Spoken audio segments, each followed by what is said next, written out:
प्रभु की स्तुति हो। आप सभी का प्रभु यीशु मसीह के नाम से स्वागत है। जैसे इस समय हम ऑनलाइन सभा में मिले हैं, तो क्यों ना हम अपने आप को तैयार करें और उत्साहित होकर परमेश्वर की स्तुति आराधना करेंगे और वचनों को भी सुनेंगे। क्यों ना हम अपनी आंखों को बंद करें और हम प्रार्थना करेंगे। स्वर्गीय पिता, हम धन्यवाद करते हैं इस समय के लिए प्रभु यीशु मसीह। प्रभु तेरी इच्छा जैसे स्वर्ग में पूरी होती है वैसे पृथ्वी पर होने देना राजा।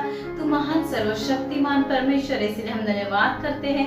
हर एक संकटों के समय, हर एक समस्याओं में तू हमारी सहायता मदद करता है, इसीलिए हम धन्यवाद करते हैं प्रभु यीशु मसीह। तू हमेशा हम पर तेरी सुरक्षा कवच को रखता है प्रभु राजा। प्रभु इस समय हम प्रार्थना करते हैं, जैसे हम शुरुआत से अभी आगे बढ़ेंगे स्तुति आराधना में, कोई भी डिस्टर्बेंस ना हो।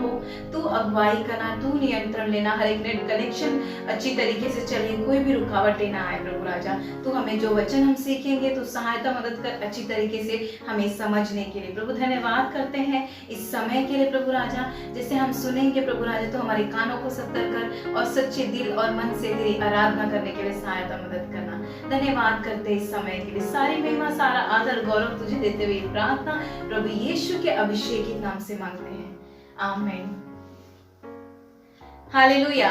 सो दोस्तों, जैसे हमने शुरुआत की प्रार्थना की है, तो क्यों ना हम स्तुति आराधना की ओर बढ़े। जैसे आज हमारे मध्य में स्तुति आराधना में अगुवाई करने के लिए बहन लूसी और भाई जोसेफ हमारी अगुवाई करेंगे। उन दोनों का हम स्वागत करते हैं। प्रभु की स्तुति हो। आइए हम मिलकर परमेश्वर की आराधना करेंगे, स्तुति करेंगे और उसके नाम को ऊंचा उठाएंगे। Thank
परमेश्वर, आपके नाम के लिए, आपकी कार्य के लिए पिता, जो आप हमारे जीवन में करते हो पिता, हम आपके नाम को धन्यवाद करते हैं राजा, धन्यवाद करते हैं। प्रार्थना यीशु के नाम से करते हैं।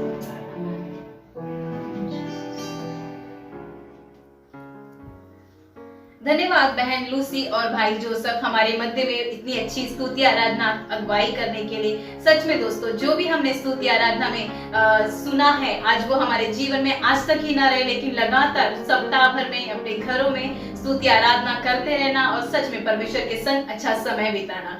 जैसे हमने अच्छा स्तुति आराधना में समय बिताया है, वैसे ही हम आगे वचनों की ओर बढ़ेंगे और हम जोरदार तालियों से और उत्साहित होते हुए पास्टर गणेश को हमारे मध्य में वचन के लिए बुलाएंगे। हाय फ्रेंड्स, कैसे आप सभी लोग? आशा करते हैं कि आप सभी लोग खुश, आनंदित और सच में आशीषित हैं, अपने अपने घरों में हैं। और सच में जैसे लॉकडाउन अनलॉक फेज 1 शुरू हो चुका है और फेज 2 भी आने वाला है, मगर जैसे सरकार नियम के पालने का आदेश देती है, हम विश्वास करते हैं कि आप सभी लोग नियमों का पालन जरूर कर रहे हैं। तो दोस्तों आइए, जैसे हम वचन का शुरुआत करें, इस समय वचन को शुरुआत करने से पहले हम प्रार्थना से शुरुआत करें। तो आइए अपने स्वरों को झुकाए, आंखों को बंद करें, अपने मनो हृदय को उस परमेश्वर की ओर लगाए, अपनी आवाजों को उठाए और उस परमेश्वर की प्रार्थना करें। उसकी जैसे हमने आराधना की दिल, मन और सच्चाई से, वैसे ही हम उसकी उस प्रार्थना से शुरुआत करें। तो प्रभु, हम प्रार्थना करते इस समय विश्वास करते तेरे अनुग्रह, प्रेम और पवित्र आत्मा के लिए। प्रभु राजा, इस समय मैं प्रार्थना करता हूँ कि तेरा अभिषेक हमेशा था, है और रहेगा। राजा, मैं विश्वास करता हूँ कि हर एक बातों में तू था, है और रहेगा, और हर एक चीजों में प्रभु हमारे संग है। प्रभु, हम प्रार्थना करते इस समय जैसे हम इस वचन का शुरुआत करने वाले हैं, प्रभु हर एक चीजों के लिए सबसे पहले तुझे धन्यवाद देते हैं। प्रभु, इस ऑनलाइन स्ट्रीमिंग के लिए, प्रभु हर एक लोगों जो परमेश्वर इस ऑनलाइन को देख पा रहे हैं, प्रभु मैं उनका धन्यवाद करता हूँ राजा। और सच में इस चीजों के लिए प्रभु जो परमेश्वर तूने हमारे लिए परमेश्वरी ऑनलाइन का परमेश्वर सुविधा परमेश्वर दिया, हम प्रार्थना करते राजा और मांगते इस समय परमेश्वर के तेरा अनुग्रह, तेरा प्रेम और पवित्र आत्मा हमारे लिए काफी है। और इसीलिए प्रभु हर एक गड़बड़ी को हम परमेश्वर निकालते हैं और कहते प्रभु कि तू आशीषित कर, तेरे अनुग्रह, प्रेम और पवित्र आत्मा से हमें डाल। इस समय को, इस पल को देने के लिए धन्यवाद करते हुए, तेरी आत्मा को यहाँ पे अगुवाई करते हुए प्रार्थना यीशु के नाम से करते हैं, आमीन। आमीन। तो दोस्तों, सच में परमेश्वर को धन्यवाद हो। और इस समय जैसे हम विश्वास के द्वारा अपने जीवन को जी रहे हैं कि कोई भी महामारी, कोई भी बीमारी, कोई भी समस्या हमें ना होगी, और उसी लिए हम हर एक बातों को उस परमेश्वर पे रख कर भरोसे के साथ जीते हैं। मगर दोस्तों, उसी समय हम ऐसे बड़े समस्याओं से गुजरते हैं, और उस समस्याओं से हमें कैसे जूझना है, कौन सी ऐसी बातें हैं कि हमें किस तरह से उन चीजों को करना है। ऐसे बड़े बड़े समस्या दिग्गजों की तरह हमारे सामने आते हैं, और उन दिग्गजों से कैसे लड़ना है, कैसे उनको पार करना है, कौन सी बातें हैं जो ऐसे समय में हमें मदद करेंगे, इन चीजों में हम देखेंगे। तो जैसे विषय है फेसिंग द जायंट, हिंदी में कहा जाए तो दिग्गजों का सामना करना। अभी दोस्तों, दिग्गज वो होते हैं जो बड़े विशाल होते हैं। ओके, अभी हम बुद्धि से दिग्गज होते हैं, हम शरीर से दिग्गज होते हैं, और ऐसे ही दिग्गज मतलब बड़े और ऐसे पहाड़ के जैसे समस्याओं को आज हम देखेंगे, ना कि लोगों को। मगर दोस्तों, जैसे हम वचन में जा रहे हैं, वचन में जाने से पहले हम एक कहानी को देखेंगे। आप अगर जायंट का नाम सुनते हो, दिग्गज का नाम, बड़े दिग्गज का नाम सुनते हो, तो सबसे पहले और साधारण ऐसी कहानी जो हम बचपन से सुनते हैं, वो आप देखोगे। कौन सी वाली? दाऊद और गोलियत की। तो दोस्तों, हम शुरुआत करते हैं पहले शमूएल के 17 के 4 से। सबसे पहले ये देखें कि दाऊद कौन था और गोलियत कौन था। तो 4 में लिखा है कि गोलियत कौन था, उसे हम पढ़ेंगे। और आज पढ़ने में, वचन पढ़ने में हमारा साथ भाई जोसेफ दे रहे हैं। तो आइए उनका स्वागत करें और वचन की ओर बढ़े। तब पलिश्तियों की छावनी में से एक वीर गोलियत नाम निकला, जो गत नगर का था, और उसके जिलम की लंबाई 6 हाथ 1 बीता थी। उसके सिर पर पीतल का टोप था, और वह एक पत्थर का झिलम पहने हुए था, जिसका तोल 5000 शकेल पीतल का था। अभी यहाँ पर हम देखते हैं कि उसकी कद कितनी थी। यहाँ पर लिखा हुआ है कि जैसे ओके, पहले मुझे पढ़ने दीजिए। उसका height 6 cubit and a span, मतलब अगर क्यूबिट को मापा जाए तो लगभग 9.5 फुट। Okay, 9.5 foot. और एक साधारण जो सैनिक का एक साधारण हाइट होता है 5.5 फुट।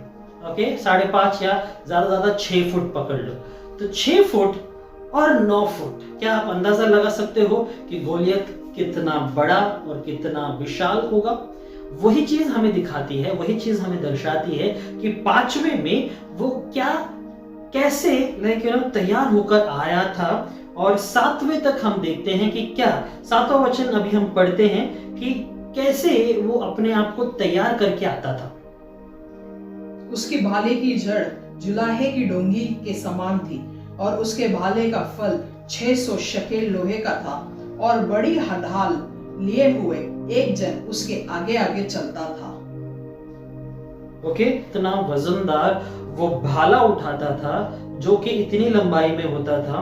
तो दोस्तों याद रखिए, जब हम ऐसे किसी व्यक्ति को देख भी ले तो हमारा स्वभाव या फिर हमारा उसका नजरिया देखने के प्रति कैसे हो जाता है। तो वो चीज दिखाता है कि हमारा जो सामने समस्या है वो छोटी सी नहीं है, वो बहुत बड़ी है। इस समय हम वही समस्या को दाऊद के और गोलियत के रूप में देखेंगे जो हमारे जीवन में है, हमारे संग हमारे साथ हो रहा है। हमारे परेशानियां, हमारे बोझ, हमारे सोच विचार, हमारी हर एक बातें, हमारी हर एक चिंताएं जो ऐसे बड़े दिग्गज के समान है, जो समस्या है वो बड़े दिग्गज के समान है जो गोलियत की तरह दिखता है। मगर दोस्तों यहाँ पर हमें कैसे उससे लड़ना है और कैसे उसका सामना करना है, कुछ कुंजियां दोस्तों मैं आज आपको दूंगा। और फिर अंत में परमेश्वर के द्वारा परमेश्वर आपको कुछ उत्साहित करना चाहता है, वो भी हम पढ़ेंगे। तो सबसे पहले हम पहले सैमुएल के 17 के 34 और 35 को पढ़ते हैं। जो सबसे पहला कुंजी है वो ये है कि अपने आप को हमेशा तैयार रखो। ओके, तो हमेशा परमेश्वर कहता है कि हर एक चीज में हमें परमेश्वर के लिए तैयार रहना है, हर एक समस्याओं के लिए, हर एक परेशानी के लिए, हर एक परिस्थिति के लिए तैयार रहना है। मगर दोस्तों यहाँ पे जब हम दाऊद को देखते हैं पहले शमूएल के 17 के 34 और 35 में, तो दाऊद ने गोलियत को मारने से पहले हम देखते हैं कि वो, जैसे हम उसके बीच में पढ़ेंगे तो हम देखते हैं कि किस तरह से 24वें वचन में बाकी सारे लोग भाग गए। आइए हम पहले शमूएल के 17 के 24 को पहले पढ़ेंगे और इसमें देखेंगे कि क्या हुआ था और कैसी हालत थी लोगों की। उस पुरुष को देखकर सब इजरायली अत्यंत भय खाकर उसके सामने से भागे, या सब भय खाकर भागे। ओके, मगर अभी अगर हम ये देखते हैं कि सब लोग भयभीत हो गए, मगर दाऊद वहां पर उससे लड़ा। जैसे हम कहानी में ये दाऊद और गोलियत की कहानी है जहां पे दाऊद गोलियत से लड़ता है। और क्या ऐसी चीज थी जिससे दाऊद को प्रेरणा मिली या दाऊद को हिम्मत मिली या दाऊद को प्रशिक्षण मिली, ये हम 34 और 35 में पढ़ते हैं। पहले शमूएल के 17 के 34 और 35 में पढ़ते हैं। आइए उसे पढ़ेंगे हम। दाऊद ने शाऊल से कहा, तेरा दास अपने पिता की भेड़ बकरियां चराता था, और जब कोई सिंह का बालू झुंड में से मेमना उठा ले गया, तब मैंने उसका पीछा करके उसे मारा और अपने मेमने को उसके मुंह से छुड़ाया। और जब उसने मुझ पर चढ़ाई की, तब मैंने उसके केश को पकड़कर उसे मार डाला। या ये चीज हुई जब दाऊद अपने जगह पर, अपने खेत में, वहां पर वो भेड़ों को चराता था और वहां पे उसने गोलियत जैसे ही बड़े बड़े भालुओं को, बड़े बड़े शेरों को पछाड़ दिया था। किसके लिए? वो जो उसके पिता के भेड़ को, मेमने को लेके जाते थे। तो वहां पर वो चीजें जरूरी थी कि ये जानना कि कौन सी ऐसी चीज जो दाऊद को हिम्मत दी, दाऊद को पूरी तरह से ऐसा बना दिया जैसे कि उसके लिए बहुत बहुत ज्यादा ऐसा हिम्मत लाया कि गोलियत को उसने सिर्फ देखा और कहा कि ये क्या है मेरे परमेश्वर के सामने। या तो उसी तरह लूका के 21 के 36 में हम देखते हैं, इसीलिए जागते रहो और हर समय प्रार्थना करते रहो कि तुम इन सब आने वाली घटनाओं से बचने और मनुष्य के पुत्र के सामने खड़े होने के योग्य बनो। राइट, यहाँ पर परमेश्वर कहता है कि जागते रहो और हर समय सतर्क रहो। कभी भी वो समय आ सकता है कि जब तुम्हारा उपयोग हो सकता है। तो दोस्तों, यहाँ पे परमेश्वर कहता है कि सबसे पहली कुंजी है कि हमें तैयार रहना है। ओके, हमारे हिसाब से हमारी तैयारी करते रहनी है। कभी होगा ये ऐसा समय, हम नहीं बोल सकते, मगर हमारे दिग्गज ऐसे बड़े बड़े ऐसे दिग्गज देखने वाले ऐसे समस्याओं को हमें सामना करने के लिए हमें तैयारी अभी से शुरू करनी है। अगर आपने नहीं की तो ये करना शुरू कर दीजिए। और दूसरी बात हम देखते हैं कि अपने लड़ाई से, वो जो समस्या आपको दिख रही है उससे भागे नहीं। पहले शमूएल के 17 के 24 में वही लिखा हुआ है कि जैसे हमने पढ़ा पहले कि हर एक बार जब वो भागा, ठीक है, वहां पर 25वां वचन वही कहता है कि शमूएल कहता है कि मेरे पिता के सामने इसकी क्या बात है जो वो सही कर सकता है। जब मेरा परमेश्वर है वही कर सकता है और कोई नहीं। मगर वही चीज परमेश्वर हमें भजन संहिता के 118 के 6 में, ओके, मगर उससे पहले जो दाऊद ने कहा उसे भी हम देख लें। 26वें वचन में, पहले शमूएल के 17 के 26 में दाऊद क्या कहता है ये हम देखते हैं। तब दाऊद ने उन पुरुषों से जो उसके आसपास खड़े थे पूछा कि जो फलिश्ती को मार के इजराइलियों की नामधारा दूर करेगा उसके लिए क्या किया जाएगा?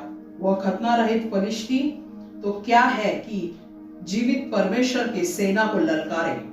वो खतना रहित फलिस्तीनी क्या है जो जीवित परमेश्वर के सेना को ललकारे? वो कौन होता है?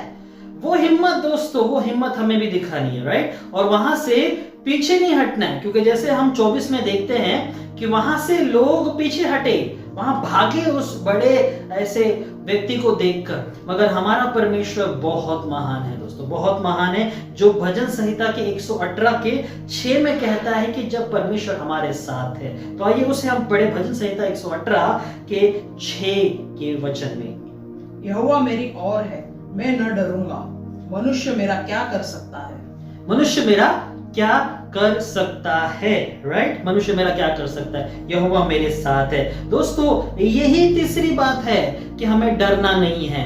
ओके, सबसे पहले हमने देखा कि अपने आप को तैयार करना है। दूसरी बात हमने देखा ऐसे समस्याओं से पीछे नहीं हटना है, मगर उनका सामना करना है। ये कहना है विश्वास के द्वारा कि कैसे वो मेरा परमेश्वर है, क्यों, कैसे वो मेरा कुछ भी बिगाड़ सकता है। या तो इस समय हम देखते हैं तीसरी बात कि हमें डरना नहीं है। जफन्या के 3 अध्याय के 15वें वचन में हम देखते हैं, यहोवा ने तेरा दंड दूर कर दिया और तेरा शत्रु भी दूर किया गया है।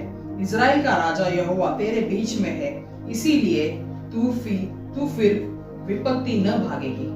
हमें तुम पर विपत्ति न भागेगी। और वही चीज परमेश्वर कहना चाहता है कि कभी भी मत डर। दूसरे इतिहास के 20 के 15 में भी यही कहता है। दूसरे भाग में इसे हम देखेंगे। यहोवा तुमसे यह कहता है, इस बड़ी भीड़ में से डरो मत और तुम्हारा मन कच्चा ना हो, क्योंकि युद्ध तुम्हारा नहीं परमेश्वर का है। युद्ध तुम्हारा नहीं वरन परमेश्वर का है। तो तुम्हें डरने की जरूरत नहीं दोस्तों। जब भी हम अपने समस्याओं के सामने खड़े रहते हैं, हमेशा ये याद रखना है और हमेशा ये समझना है और याद रखना है कि प्रभु मैं नहीं लड़ूंगा, मगर तू है, तू लड़ेगा। या तो इस समय आइए हम चौथी बात की ओर बढ़े, जो कहता है कि don't worry about what other people are thinking. मतलब दूसरे क्या बोल रहे हैं, दूसरे क्या सोच रहे हैं, इस पे तुम्हारा मन नहीं बदलना चाहिए या इससे तुम्हें कोई फर्क नहीं होना चाहिए, क्योंकि वो लड़ाई परमेश्वर लड़ रहा है और वो तुम्हें हिम्मत दे रहा है। पहला शमूएल के 17 के 28 के 30 में परमेश्वर ये कहने की कोशिश कर रहा है, उसे हम पढ़ेंगे।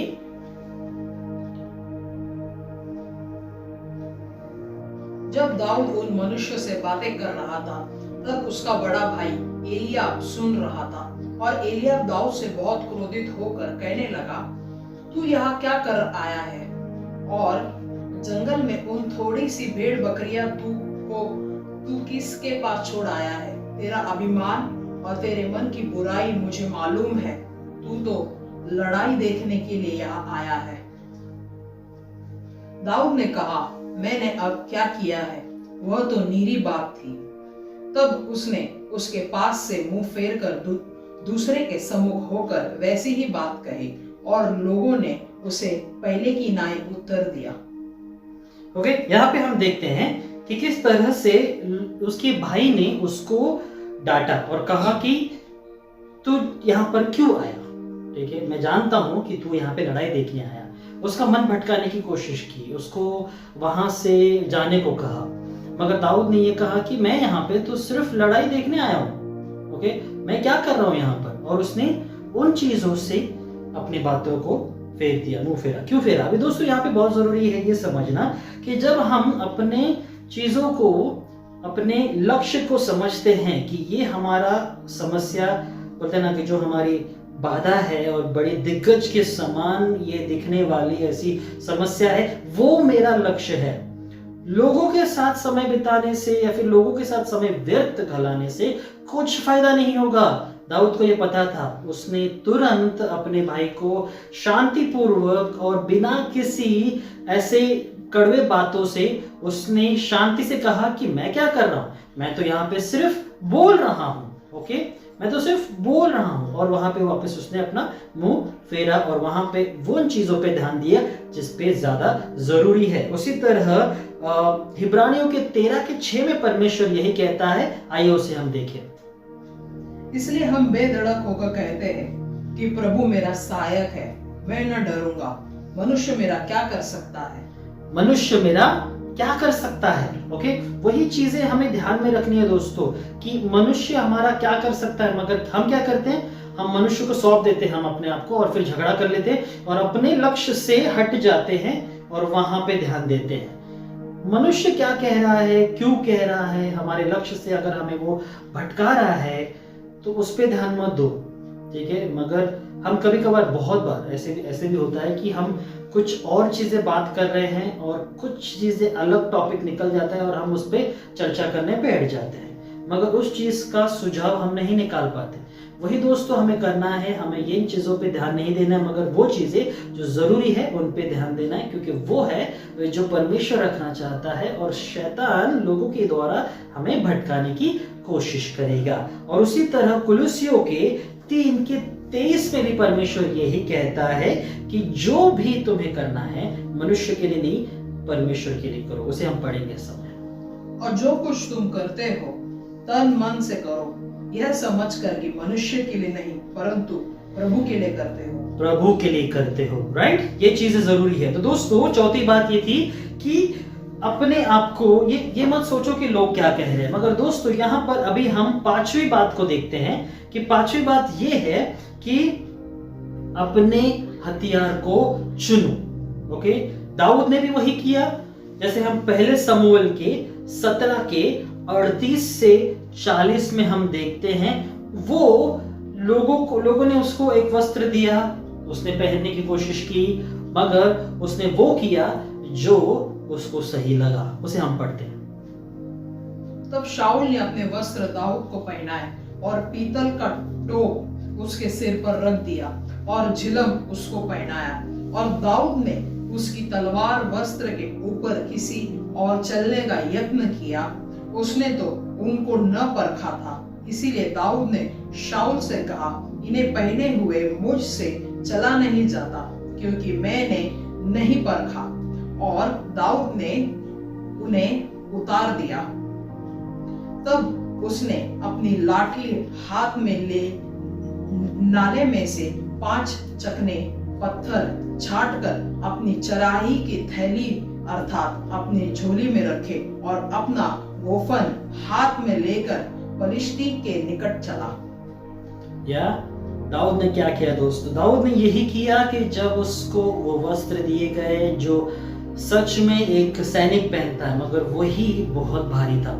मगर दोस्तों, जैसे वचन कहता है कि जैसे हर कोई कर रहा है, हर कोई लड़ रहा है, तुम्हें वैसे लड़ने की जरूरत नहीं। तुम्हारा एक अनोखा लड़ने का तरीका हो। दाऊद ने भी अपना एक अनोखा लड़ने का तरीका ढूंढा। उसने क्या किया?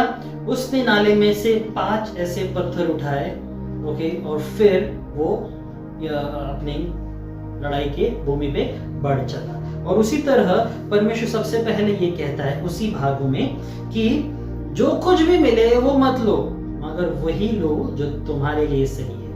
ओके, मतलब सैनिकों के लिए हम देखते हैं कि जैसे सरहद पे लोग बंदूक लेके खड़े हैं, भाले लेकर खड़े हैं, अपनी देश की सुरक्षा कर रहे हैं।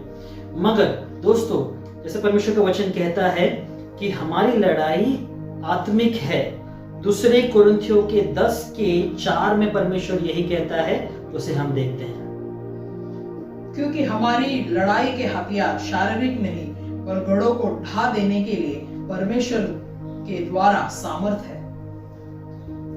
परमेश्वर के द्वारा सामर्थ है। ओके, वो हथियार हमारे हैं। ठीक है, अब हमारे हथियार जो हम विश्वासी हैं, प्रार्थना, मध्य स्थिति, वचन, ये हमारे हथियार हैं दोस्तों। जैसे दाऊद ने अपने हथियार चुने, आपको अपना हथियार चुनना है। उसी तरह हमारे हथियार आत्मिक है। तो दोस्तों, हम 6वीं बात को लेके चलते हैं। अब यहाँ पे 6वीं बात, 6वीं कुंजी जो है वो ये है कि हमारे इनाम को हमें जानना है। ओके, जो इनाम हमें मिलने वाला है उससे पहले शमूएल के 17:25 में हम ये देखते हैं कि उसको क्या इनाम दिया जाने वाला था। फिर इजरायली पुरुष कहने लगे, क्या तुमने उस पुरुष को देखा है जो चढ़ा आ रहा है? निश्चित वह इजरायलियों को ललकारने को चढ़ा आता है, और जो कोई उसे मार डालेगा उसको राजा बहुत धन देगा और अपनी बेटी ब्याह देगा और उसके पिता के घराने को इजराइल के स्वतंत्र कर देगा। यहाँ पे उसको सबसे पहले बहुत धन देगा। दूसरी बात तो उसकी खुद की बेटी, राजा अपनी खुद की बेटी उससे ब्याहेगा। और तीसरी बात तो वहाँ पे जो वो लोग सेवा करते थे, या फिर मान लो कि जो वो अपना टैक्स भरते थे, ओके, या फिर जो भी वहाँ पर उनको ऐसा दंड या फिर कुछ भी देना होता था, वहाँ पे वो भी माफ था। तो ये दोस्तों उस समय की थी। यशायाह के 1 में भी 19 और 20 में लिखा हुआ है कि तुम्हारे लिए परमेश्वर ने वो इनाम को रखा है, वो पुरस्कार रखा है। उसे हम पढ़ेंगे इसमें।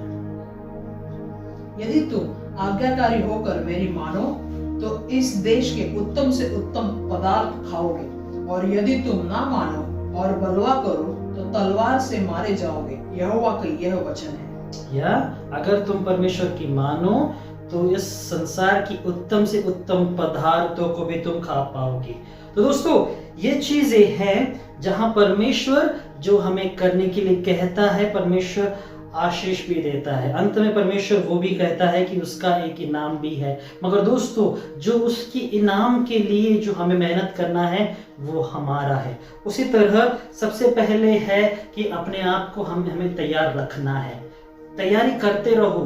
दूसरा है कि कभी भी अपने लड़ाई से, अपने समस्या से मुंह मत फेरो या भागो मत। तीसरी बात है, डरना तो बिल्कुल भी नहीं है, क्योंकि परमेश्वर तुम्हारे संग है। चौथी बात कि जो लोग कह रहे हैं उनकी बातों पर ध्यान मत दो, मगर जो परमेश्वर कह रहा है कि तुम धाड़स बांधे रखो, मैं तुम्हारे संग हूं, तुम्हारा कोई भी कुछ भी नहीं बिगाड़ पाएगा, ये परमेश्वर का वचन है और वायदा है। और उसी तरह हम अपने शस्त्र जो है, मतलब प्रार्थना, मध्यस्थिति, वचन, इन चीजों को हम अपने संग लो और उन हथियार को जान लो कि परमेश्वर कहता है कि तुम्हारी लड़ाई हाथ, मार पीट या तलवार या बंदूक से नहीं, मगर आत्मिक है, जो प्रार्थना है, जो मध्यस्थिति है, ये तुम्हारी जो हथियार है, शस्त्र है। और उसी तरह इन सब चीजों को जब हम करेंगे दोस्तों, परमेश्वर के वचन के अनुसार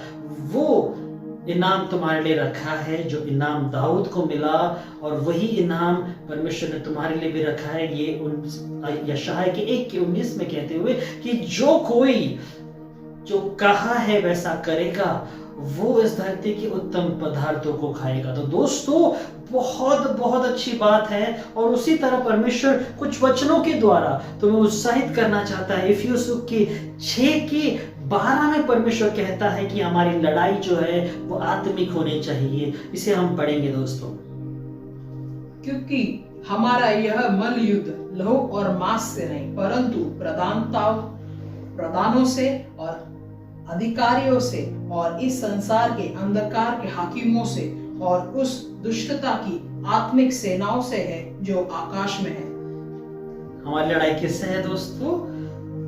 आत्मिक प्रधानता, मतलब जो दिखाई नहीं देते, जो ऐसी जगह पे काम करते हैं, जैसे पता ना कि लोगों के मन में जाके शंका लाना, लोगों के बीच में जाके एक सवाल खड़ा करना, तू कौन? बोलने वाला, ये उससे झगड़े होते हैं दोस्तों। ये सब लाने वाला कौन है? आत्मिक प्रधानता है, जिससे हमारी लड़ाई है, जो हम सभी लोग जानते हैं, वो है शैतान। उससे हमें लड़ना है दोस्तों, और उसी के लिए हमें तैयारी करनी है। उसके लिए सबसे पहले परमेश्वर ये कहता है कि अपने आप को समर्पित करो। याकूब के 4:7 में परमेश्वर कहता है ये। इसीलिए परमेश्वर के अधीन हो जाओ और शैतान का सामना करो, तो वह तुम्हारे पास से भाग निकलेगा। वो तुम्हारे पास से भाग निकलेगा, राइट। और उसी तरह दूसरे कुरिन्थियों के 10:4 और 5 में भी परमेश्वर यही कहता है। इसे हम पढ़ेंगे। क्योंकि हमारी लड़ाई के हथियार शारीरिक नहीं, पर गढ़ों को ढा देने के लिए परमेश्वर के द्वारा सामर्थ है। और उसी तरह परमेश्वर कहता है कि हमारे हथियार कैसे हैं? सामर्थ्य है। और अंत में दोस्तों, अंत में ये एक वचन है जो हम सभी को याद रखना है, मनन करना है। भजन संहिता का 18:2, जो परमेश्वर ये कहता है कि प्रभु तू मेरा शरण स्थान है, तू मेरा गढ़ है। तो इसे हम पढ़ेंगे और इस वचन से हम अंत करेंगे। यहोवा मेरी चट्टान और मेरा गढ़ और मेरा छुड़ाने वाला है, मेरा ईश्वर मेरी चट्टान है, जिसका मैं शरणगत हूँ। वह मेरी ढाल और मेरी मुक्ति का सिंह और मेरा ऊंचा गढ़ है।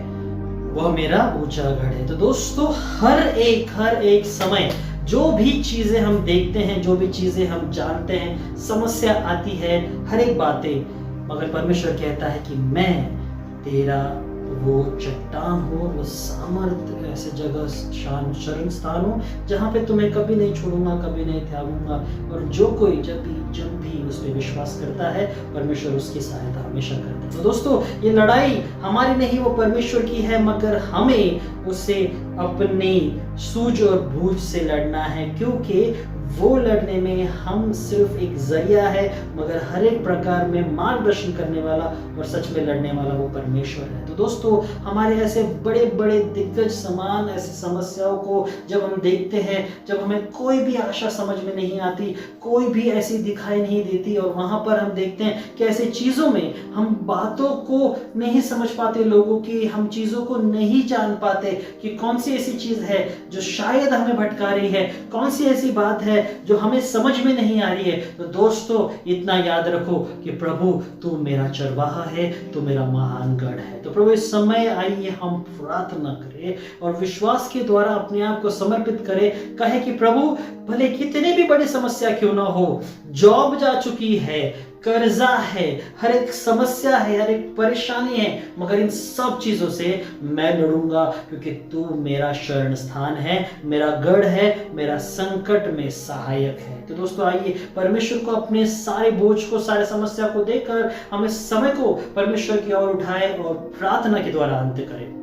प्रभु मैं प्रार्थना करता हूँ इस समय विश्वास के द्वारा कि तेरा अनुग्रह, तेरा प्रेम, पवित्र आत्मा हमारे लिए काफी है। प्रभु मैं प्रार्थना करता हूँ इस समय कि तेरा आशीष हमारे लिए परमेश्वर है, जिसके द्वारा प्रभु हम परमेश्वर आगे बढ़ते हैं। तेरा अनुग्रह हमारे लिए है जिससे हम परमेश्वर पूरी तरह से तृप्त होते हैं। और उसी तरह प्रभु मैं प्रार्थना करता हूँ कि हर एक दिग्गज समान ऐसी समस्या, वो चीजें हम परमेश्वर से लड़ने लायक बने। प्रभु राजा तू हमें बना, तू हमें तैयार कर, तू हमें स्पर्श कर, ताकि हम परमेश्वर उसके लिए परमेश्वर तैयार हो सके। परमेश्वर तेरी आत्मा के द्वारा परमेश्वर प्रबल हो और तेरे वचन के अनुसार हर एक चीजों में मार्गदर्शित तू करना, ताकि हर एक चीजों में प्रभु ना कि किसी हाथापाई की लड़ाई, वरन परमेश्वर प्रार्थना के द्वारा हर एक शैतान को हम नीचे गिराए, हर एक अनबन को, हर एक समस्या को हम पूरी तरह से मिटाए और वहां हम जीत को लाए।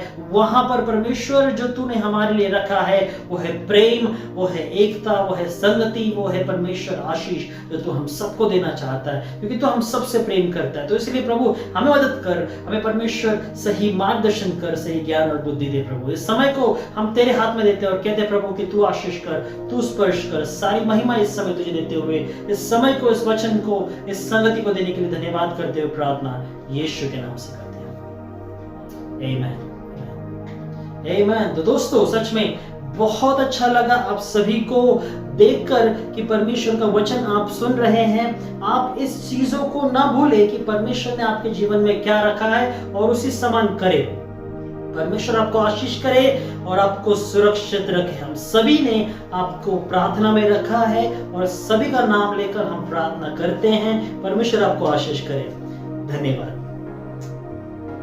धन्यवाद पास्टर गणेश हमारे मध्य में इतना अच्छा वचन बांटने के लिए। सो दोस्तों, भाइयों और बहनों, जो भी आपने सीखा है उसे भूले नहीं, उसे याद रखें। हर एक समस्याओं में, हर एक तकलीफों में परमेश्वर हमारे संग है, हमारी सहायता करता है। वो हर एक समय मार्गों को निकालता है। आमीन। प्रभु आप सभी को आशीषित करे। धन्यवाद।